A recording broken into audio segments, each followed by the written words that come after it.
let's speak about this week's TNA Impact. This was another show taking place on Monday night as WWE Raw ran simultaneously on the other side. This week, of course, TNA Impact not live. It was in fact recorded last week and indeed replayed this Monday. It's not a good strategy if TNA are going to just do this and not be live every week. Yeah, it loses momentum, but it's good and it's bad. I think what makes what made the whole Monday Night War so legit and made it so interesting was because they were both live every single week, and even I think that's why Raw still has the biggest viewership out of all the shows, and why it is the A show. People say SmackDown's the A show, but it's not really, because Raw is the prime time position on the Monday night with that live show every week, and has been for God knows how long, 15 plus years.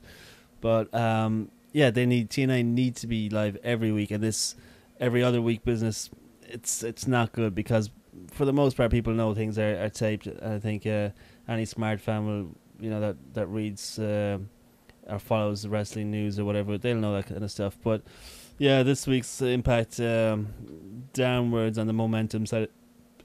Downwards on the momentum side of things, I thought. Indeed, the initial recap video on TNA Impact made the previous Monday look really good. I have discovered, though, that this week I decided to watch TNA Impact separately. It was a possibility to watch Raw and TNA at the same time, but if they're not going to be live, I'm certainly not going to go out of my way to watch two shows at once. But what I realised was that last week I was watching TNA and Raw at the same time. Now maybe that adrenaline rush and buzz made me seem to think that TNA was a lot better than it actually was. Now watching it this week, I had a totally different opinion on what I saw. Yeah, I just thought it was a poor enough show. Last week's one was good and well paced, as we said last week. But I think it lost the buzz with it being taped this week, and I don't know really what it was. I just think there's something special about having that whole live thing, and you can always get it with Raw, even if Raw is a pretty bad show. But TNA didn't have it with this past week's Impact. AJ and Flair came out. AJ gave a fantastic promo out in the ring, and indeed Ric Flair then suddenly, out of nowhere, had a face full of blood. And indeed I was worked into thinking, wow, that's disgusting. And all over his eye, in his eyeball, it was it was like a horror movie just out of nowhere. Just one of the bad things this week on TNA. First of all, we were watching wrestling, and all of a sudden the guy is standing in the ring and he's bleeding profusely. I mean, why? I kind of liked it, actually. My reason was it's kind of an attention grabber, I think, for their product, and you won't see something like that on Raw or SmackDown these days. And I mean, Flair's head looked pretty broken up.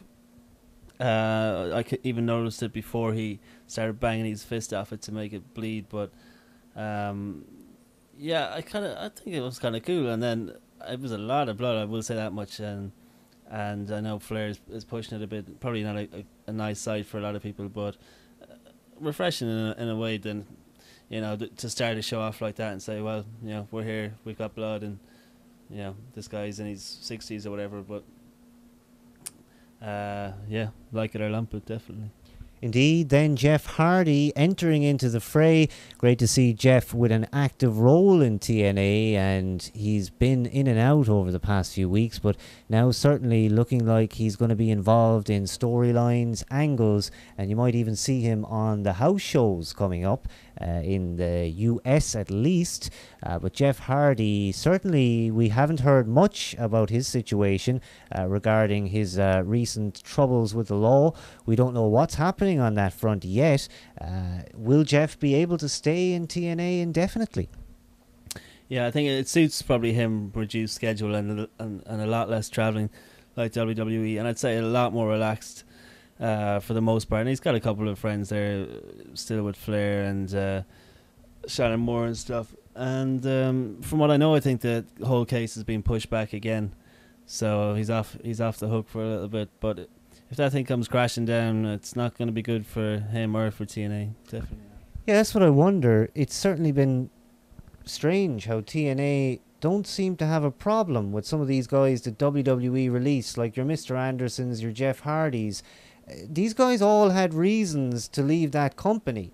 And it looks like sometimes these reasons are overlooked when it comes to performing and competing with the WWE, certainly in TNA's mind frame. Yeah, I mean, money talks, I suppose, in the wrestling world, and definitely controversy talks. So to have, and big name players, so to have any of them from Anderson to anyone who's been in WWE, of course they're going to grab him. And they've made some stupid mistakes over the years grabbing certain people that got released, but somebody with a name like Hardy, who's kind of worldwide, yeah, they had to jump at that one, no matter what the situation was, I think. Absolutely. Jeff Hardy was at one time one of the, well, most wanted free agents. Certainly RVD was the other one, if there was one. And now both of those guys are in TNA. Success certainly could be in the cards if indeed star power and indeed name power is a factor in putting TNA over the WWE. But continuing on, next we had Brother Runt returning. Why? He was with the Team 3D guys. That's what they're called, right? That's it, yeah. Team 3D. It's hard to keep track of what they're called. But apparently Brother Runt now getting involved. He was in TNA before. And those guys took on the Nasty Boys with Jimmy Hart, who did a bit of working. He got involved in the ring.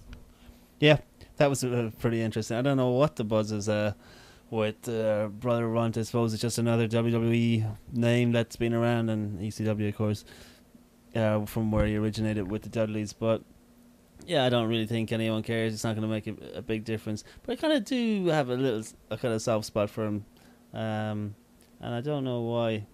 Maybe it's his craziness for the size of the guy or something. I don't know.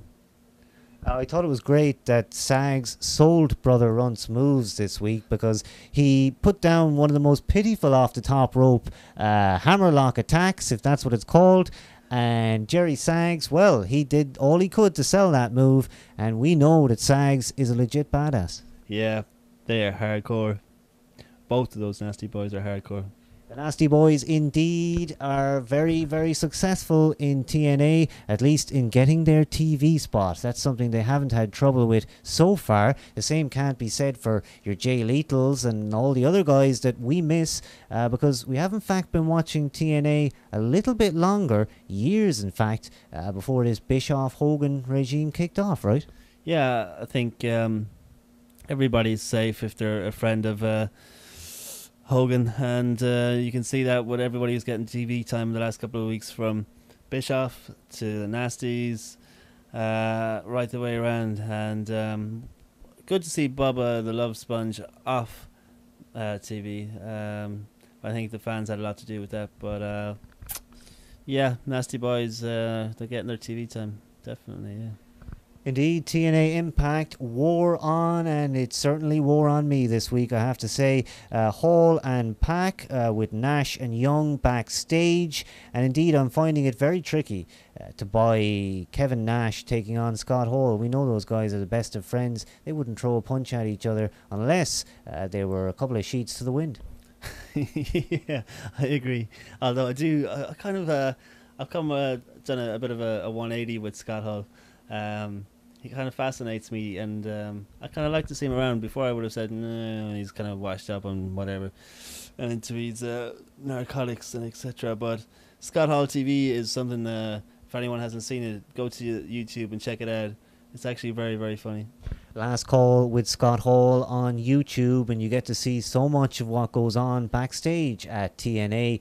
That is Scott Hall on YouTube. You can find all his videos there, and certainly, yes, very good point. It's fascinating to watch what those guys do backstage, and very good quality videos as well. So it's certainly worth checking it out. Scott Hall has got a lot of subscribers. I think he's got more than Matt Hardy.